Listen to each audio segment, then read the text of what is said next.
நாகை மாவட்டம் வேதாரண்யம் அருகே மது குடித்துவிட்டு தகராறில் ஈடுபட்ட மகனை தந்தை கண்டித்ததால் ஆத்திரம் தலைக்கேறிய மகன் செங்கல்லால் தலையில் அடித்து படுகொலை செய்த சம்பவம் பெரும் அதிர்வலைகளை ஏற்படுத்தியுள்ளது. குடிவெறி கொலைவெறியாக மாறியது எப்படி? பெற்ற குழந்தைக்கு காய்ச்சல் வந்தால் பதறும் தந்தையின் உள்ளத்தை இந்த உலகமே அறியும். ஆனால் அதே குழந்தை வளர்ந்து மதுவுக்கு அடிமையாகி பெற்ற தந்தையை அடித்து கொல்லும் சூழலை இந்த உலகில் யாராலும் புரிந்து கொள்ள முடியாது. அப்படிப்பட்ட சம்பவங்களை நிகழ்த்திவிடும் தன்மை குடி போதைக்கு உண்டு. குடிவெறியில் பெற்று வளர்த்தெடுத்த தந்தையை அடித்தே கொலை செய்த கொடூர சம்பவத்தின் பின்னணி என்ன? நாகை மாவட்டம் வேதாரண்யத்தை அடுத்த செட்டிப்புறம் தெற்கு காடு பகுதியைச் சேர்ந்தவர் 47 வயதான ரவீந்திரன். குடும்பத்துடன் வசித்து வந்த ரவீந்திரன் ஊராட்சியில் தூய்மை பணியாளராக பணியாற்றி வந்தார். இவரது மகன் 22 வயதான அழகேசன் வேலைக்கு செல்லாமல் ஊர் சுற்றி வந்தார்.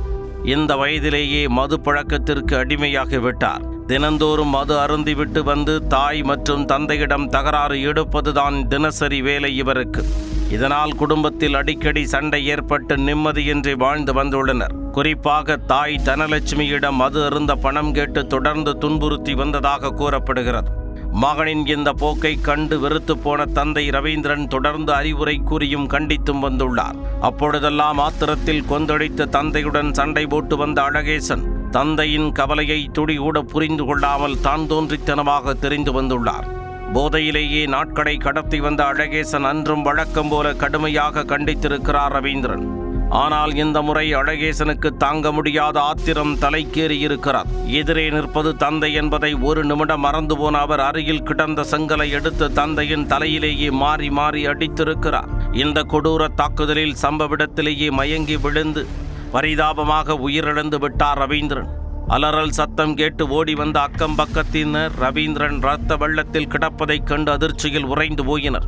உடனடியாக இது குறித்து போலீசாருக்கு தகவல் கொடுத்துள்ளனர். சம்பவ இடத்திற்கு விரைந்து வந்த கரியாப்பட்டினம் காவல்துறையினர் அழகேசனை கைது செய்து விசாரித்து வருகின்றனர்.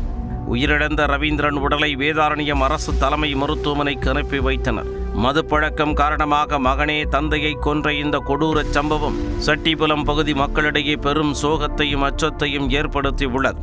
சம்பவம் தொடர்பாக கரியாப்பட்டினம் காவல்துறையினர் வழக்கு பதிவு செய்து தீவிர விசாரணை மேற்கொண்டு வருகின்றனர்.